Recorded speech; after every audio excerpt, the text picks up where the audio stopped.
welcome back to another episode of Keeping Up with Riv. I'm having so much fun making videos right now, man.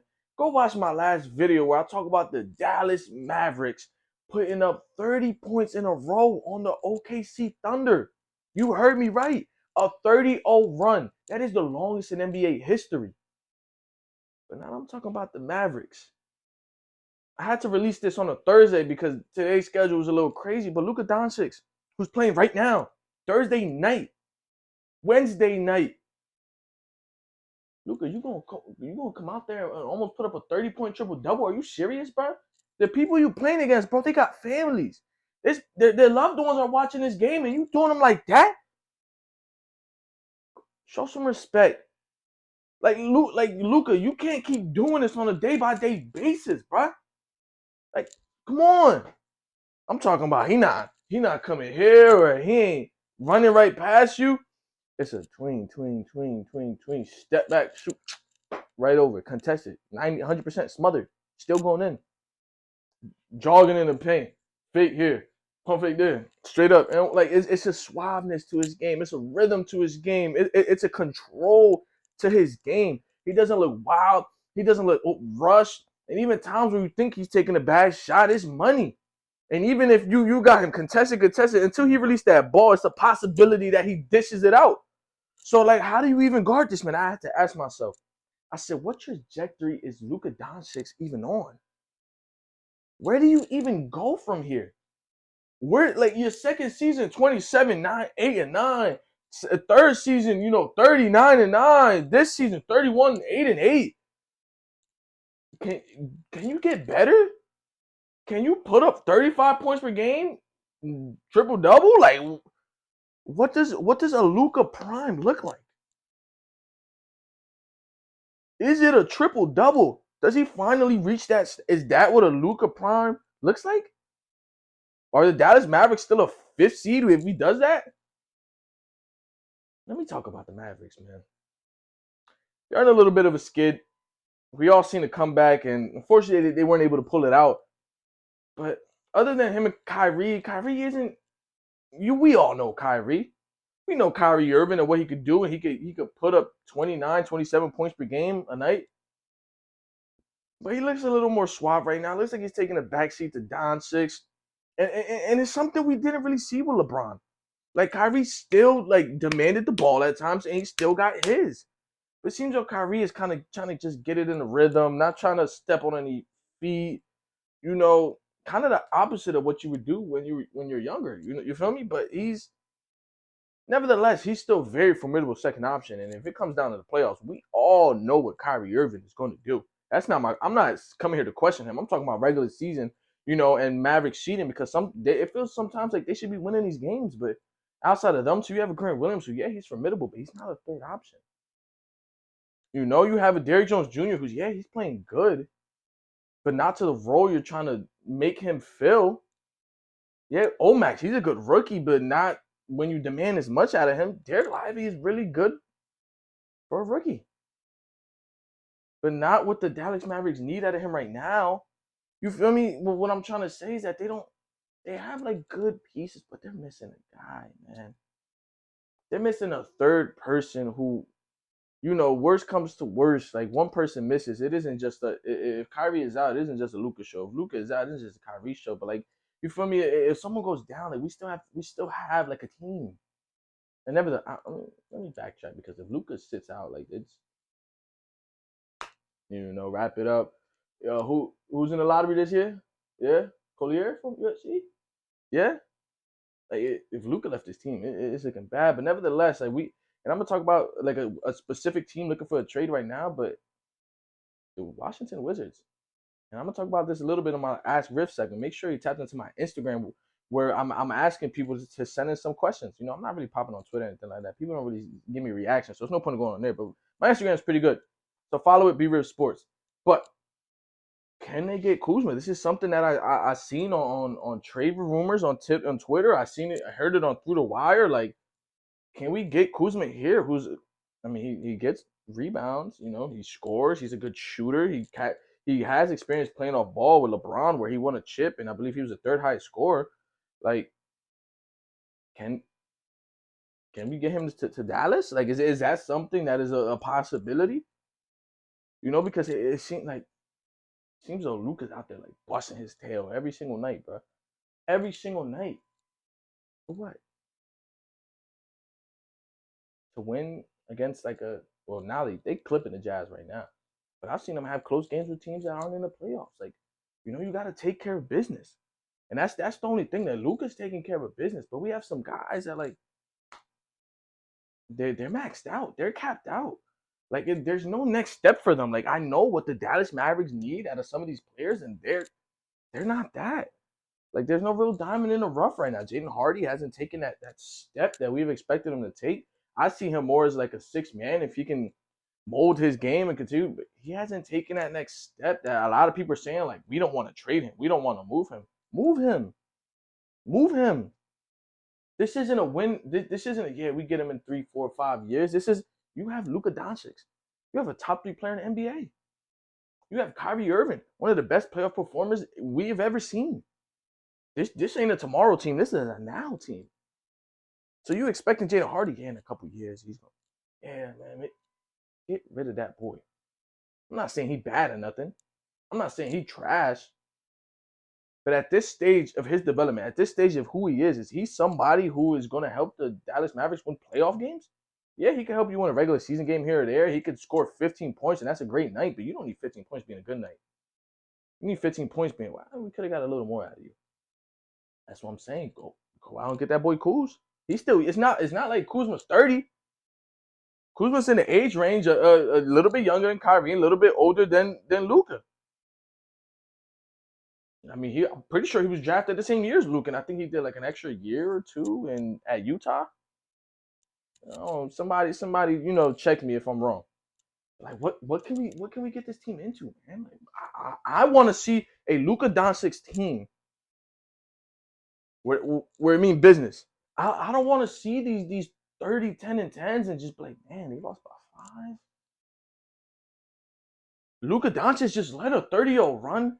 Man, they gassed out at the end because there was nobody else. You feel me?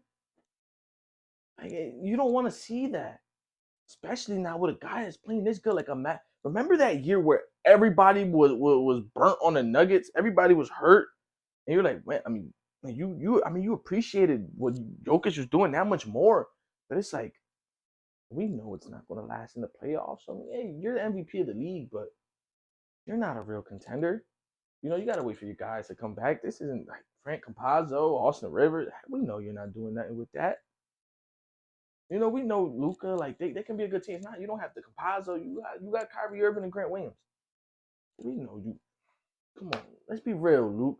The NBA is getting better year in and year out, and we understand the heliocentric offense.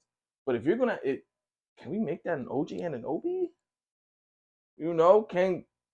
Can we get a Herb Jones kind of player? Like, can we work something to where it's not like, not that the archetype be like a score, but can we get some better overall players on this roster? Like, is there a way we can make that happen? That's my initial thought. And I know a lot of their cap is tied up, and you got your, Dwight Powell, who's still a very formidable backup. You got your, I was about to say Max Strus, boy. You got your Maxi Kleber. He gives you some good minutes, but we don't want good minutes. We want good rotational players day in, day out. You got your Tim Hardaway, who he's very formidable off the bench. But can we get a little more versatile scorer? Like, I understand, like, he's really good from the perimeter, but can we put some more pressure on the rim? You feel me? Like, this is things I'm hypothetically thinking about this team, But yeah, I love Luka, bro. Like, it is such. It's not like I'm on the train. Like, he's my favorite player, nothing like that. But it's he's so good at basketball, man. And it's such a treat to watch it day in and day out, knowing that I don't care if you put a lineup of Gary Payton, Drew Holiday, Scottie Pippen, Anthony Davis in his prime. I'm Kevin Garnett and Tim Duncan. I don't care. Shaq in the paint with the Lakers. He's giving you 30, 10, and 10, regardless. He's gonna do it to you. I don't care if you got Dennis Rodman trying to guard him after a night of clubbing, and he running all over the place. 30, 10, and 10. He probably gave you 50. Like, Luka's that good, man. Like, I just want to see him succeed. You know, when you see a player so great, you just want to see them, like, you want to see him finally get over that hump. You feel me? And that's what I want to see out of Luka, out of a fan, perspective. Of course, I want the Lakers to win. I'm going to talk about them in a second, but I want Luka to be successful, man. Like, at the end of the day, like, people have the LeBron, other people have their Kobe, which I got the tail end of Kobe, but I still appreciate everything he done for the game. People got their Jordans, people got their Magics, people got, hey, my people in college, my people in high school, the young bucks in middle school. We got Luka. Like, you're not just you watch an NBA game and you on Twitter. No, you watching the NBA, understanding basketball, understanding the parity. Because when I was a young boy, like I watched Kobe games with my uncle. I seen Lakers games, but I didn't really know. Like, I got the tail end when they was getting Dwight Howard and Steve Nash's, and he was playing out there with Nick Young. They didn't give an assist to each other in almost a whole season. Like, that's when I was watching the Lakers. The Dwight Boyaks, the Jody Meeks, the Robert Sacres. You feel me? That's when I became a Lakers fan. Unfortunately, I got trapped for a couple years. But my fans now getting it. We had, like, Luka. That's what I'm thinking. Like, what trajectory is Luka on? And then people always tell themselves, like, yo, ain't nobody beating this record. Ain't nobody. What kind of trajectory is Luka on, man? Like, I don't see him having, God forbid, any kind of catastrophic injury. He's not someone who goes out there and plays wild. Like I said, this is swabbiness to his game. He's been putting up high. Like, remember a couple episodes ago, I said KD and LeBron first season 20, and after that, high 20s, 30s. Luka's doing the same thing. And he came into the league young. Overseas boy. I think he turned 19 while he was in the NBA. I'm not sure.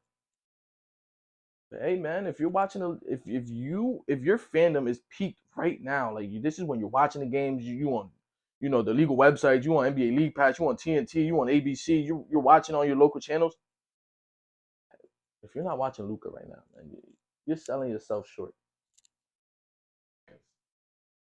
He's that good. But talk about my Lakers a little bit.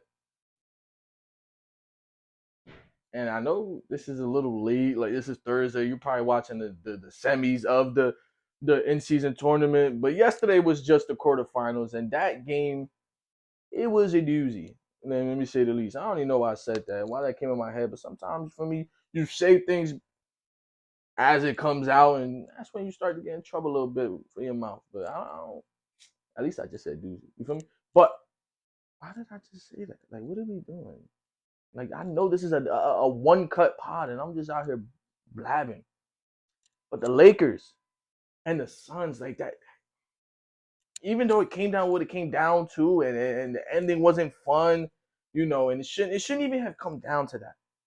This is a Lakers team that forced 22 turnovers, had 21 offensive rebounds, and you won by 3.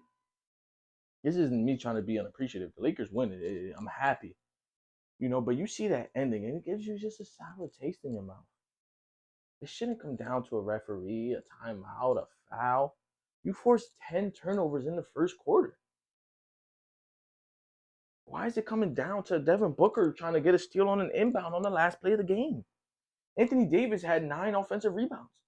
Why is it coming down to a loose ball play at the end of the game?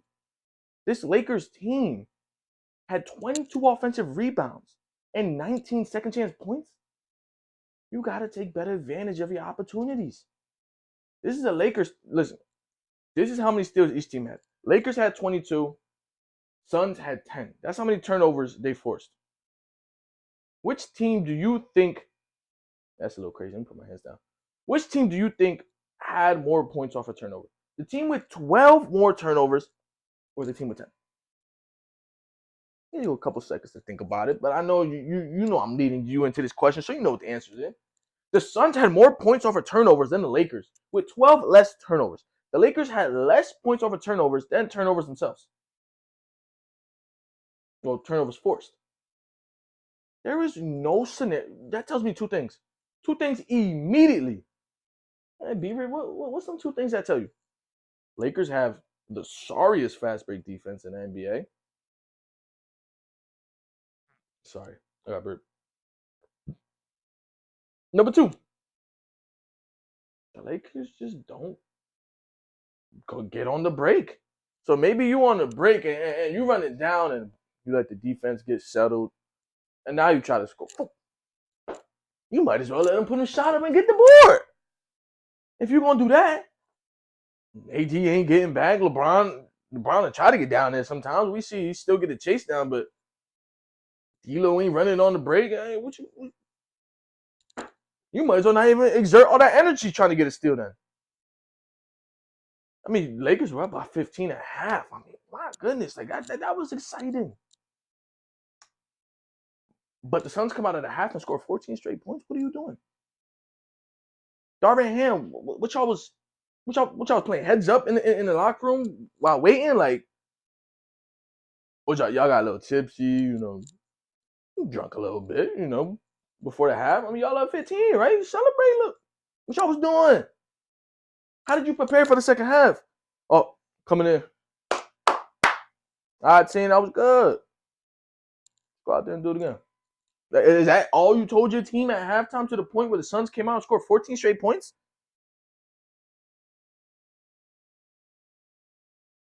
Bron, you hooping. Keep doing it.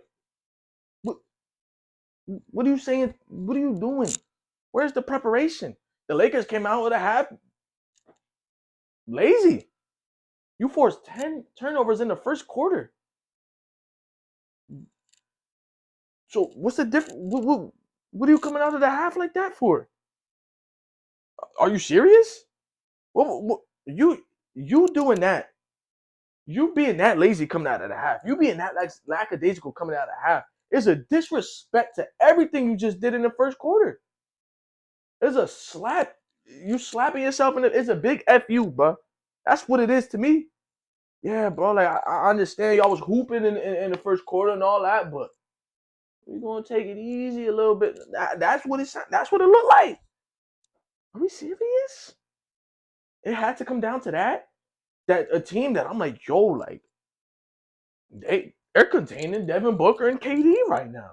Something I didn't think was possible. Cause it's not. Apparently, because they came out. Kevin Durant had 9 in the first half. He finished that mug with 30.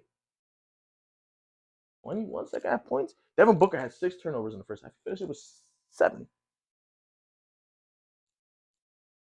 What were you doing in the first half that you didn't do in the second half? Because obviously the Suns made an adjustment, but what was your counter adjustment to that? How did you change what you were doing? Like, what did you do about your process that was different? You know? And I'm putting such an emphasis on this. You're like, yo, Beaver, like they won. Relax. Like it in the playoffs. You play around with your food. You let Jokic score 14 points coming out the half. Max Christie gonna play the whole fourth quarter. Cam Reddish gonna be the first option. Shoot. Also, Reeves might end up with 30. 28 of them coming in the fourth quarter. Yeah. Yeah. Mike Malone gonna be, emoting, clapping, all this blah, blah, blah, that in the third. About a half of the way through the third. In the post game, like, y'all already talking about Bron, but like, what we do? You play with your fool like that in the playoffs and watch what's gonna happen. Don't never let no team come out of the half like that. But for Suns, I thought y'all was gonna get 30 clips. But y'all found a way, and I know the refs and this and the third. Like, there's no promise that even if y'all did get the steal, like, well, actually, his back was towards the basket, he would have grabbed it, huh? I would be mad. I'll go to the league right now. And the officials, they're gonna say, yeah, he had possession. Like while they was fighting for a split second, it was right here on the side, and that's when LeBron called timeout. So he had possession. He ain't had no possession, bro. Also, reason I had possession of that ball, and I'll tell you that as a Lakers fan, that boy was fighting for his life. That boy when he stood up, he was red, head to toe, he was red. Talking about he had possession of the ball. He ain't had no possession, man. And I'm mad that it even came down to that. And people talking about trades and it's swirling around. Lakers, you gonna do some. Like y'all had a really good offseason, but the coaching obviously not there. I've never seen Darvin Ham make an adjustment in my life. Maybe I'm wilding. Maybe I'm watching it like, yo, bro, this dude not doing nothing. And maybe he's actually getting some work in, but I don't be seeing it. He look like an AAU coach of the year, Bonnie. Give it to them. They know what to do. Do you know what to do? Do you know what's going on right now? Come on. That's pitiful. That's pitiful. You feel me? Like I don't know why I'm going on this tangent, but talking about trades, the James Dolan thing, he about to land a star now. Talking about some, we in the market for a star. We in the market for Zach LaVine. You better go call Carney Showers right now, then. That's the only dude you getting. You waited too long for Embiid. He's in a good situation now. Cat is in a beautiful situation now, second seed. Embiid's, back to rejuvenated and thinking that the Sixers could be something. Who else? Spider, like that's a sticky situation, and they're going to make you pay the same price you was going to pay, the year after they got him. So is it worth it anymore? You feel me? But I mean, I guess people talking about you could have got like a BI Zion. Oh, them boys healthy now, and they look good in their couple games back, so you can scratch that out. Like what else are we talking about? You're not getting nobody's on the market. You want an OG Anunoby? You want an OG Anunoby?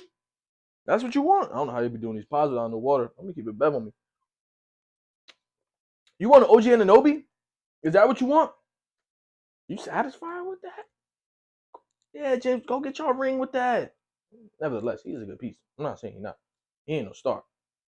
Man, you been sitting on this package for how long? It's gonna end up the players you was gonna trade gonna sign somewhere else. Or you get them back and restricted, they don't do nothing, and maybe they stay in the league for a couple extra years. Them first round picks are gonna be hot garbage at that point. Like what are we doing? The players you trying to trade not gonna have as long on a contract as they once did, so that devalues it. Like you're gonna trade players once you get a free agency, and you're not getting nobody, bro. Don't do that. Don't even play yourself like that. You know better than that. Waiting that long? What y'all was cooking up in the off season, man? You could have made a move in the off season. You could have got you a player, bro. You ain't do nothing, bro. You content. Y'all won y'all little series against Cleveland.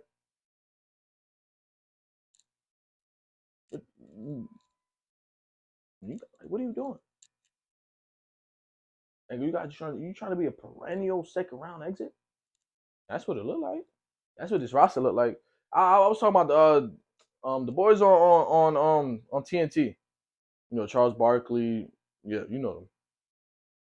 He said, "Son, I usually don't agree with what they say, but he said the Knicks always got the second third best player on the floor. They ain't never got the best player on the floor." I thought about it. I'm like, you stacking out East, you got Giannis Dame, so that's third. You got Jason Tatum, maybe Jaylen Brown, so that's at least third. You got Embiid, Maxey, a dog now. So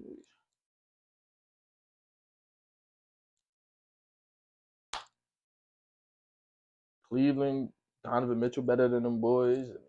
You never have in no matchup, you don't have the best player on the court. That's rough. That's. But you waited too long. You sat down for too long. Now you trying to pick up the phone. Say, yeah, we trying to get a star. Yeah, I know. And they gonna bang on you.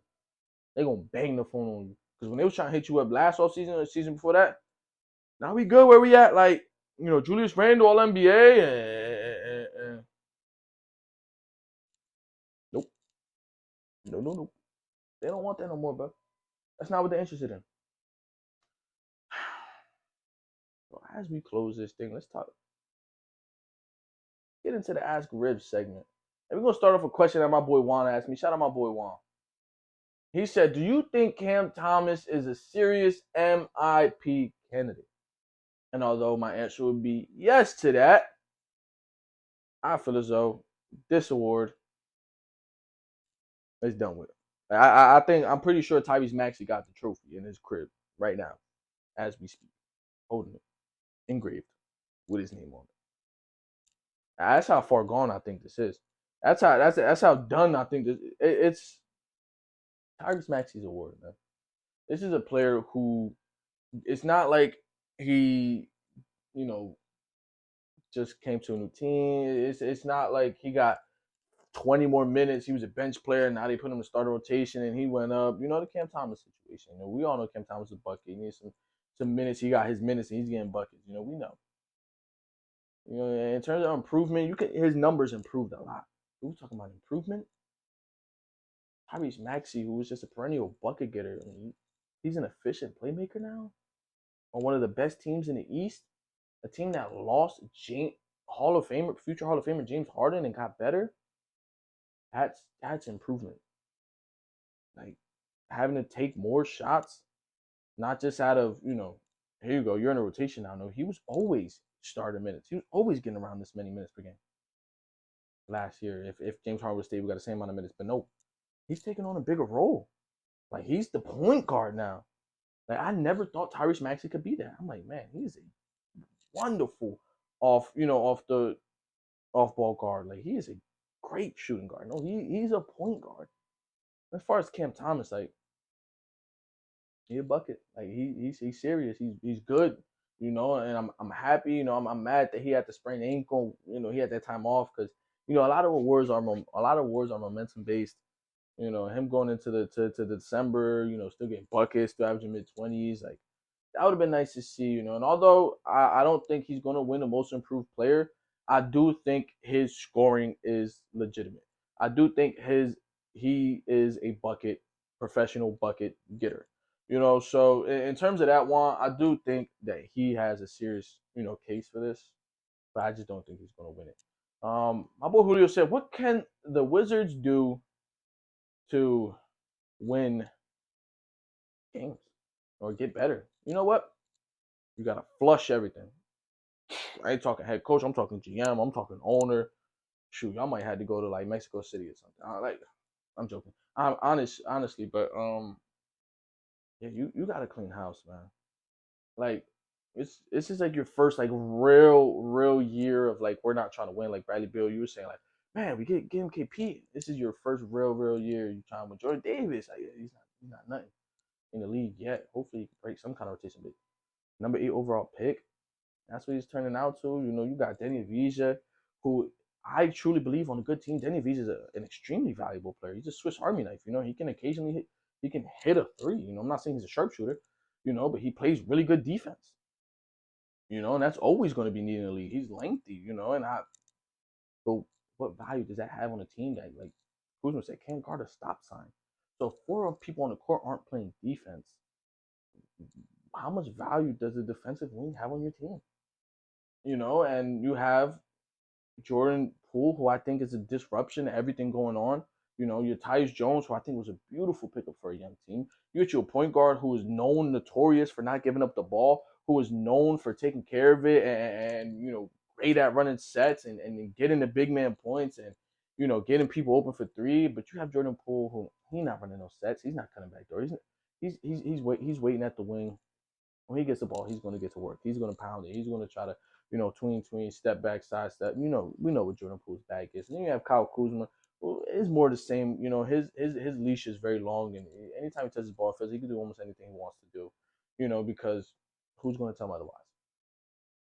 So I think this team is a team that should clean house, get you a solid veteran presence, someone who we know isn't going to play too many minutes, like a Jeff Green, that's kind of player, a locker room guy who could get Jordan Davis, be like, yo, bro, like get him a veteran point guard behind him, somebody who's going to help him be good and try to, develop him. But there's none of that.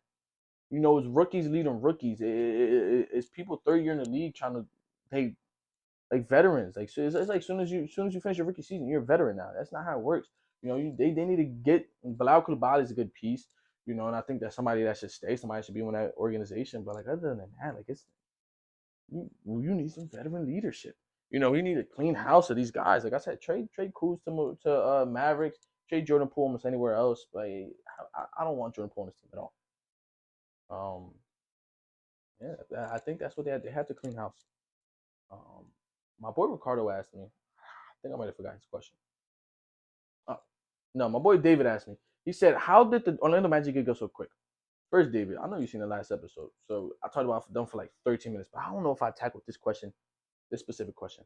They got, I believe they got good so quick because they bought in because of Jamal Mosley, because of the fact that they didn't have Jamal Mosley didn't come into a situation where it's like a James Harden, Russell Westbrook, Paul George, Kawhi, like yo, we've been through this, we know what we're gonna do, we're gonna figure it out.